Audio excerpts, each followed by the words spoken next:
So pagsilip ko sa labas, ang init na pala, ang taas na ng araw at ang init na ng sikat ng araw.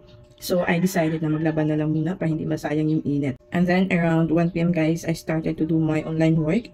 And ang pinaka-goal ko today ay magawa ko yung Google form na gagamitin ko sa mga clients na magpapagawa ng website sa akin.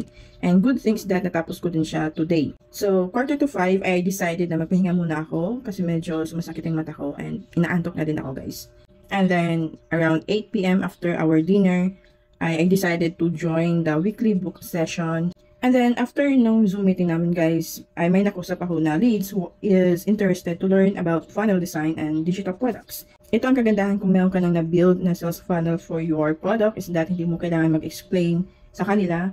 So, the sales page or the landing page will do the selling for you. At ang kagandahan din dito is meron na din siyang automation. And minutes later, cha-ching! Ayan guys, nagkaroon ako ng sales. Which is nakakatuwa lang talaga kasi bago ako matulog today, ay pinakilig naman ako ng sales na ito. So, that's it for tonight guys and I will see you tomorrow.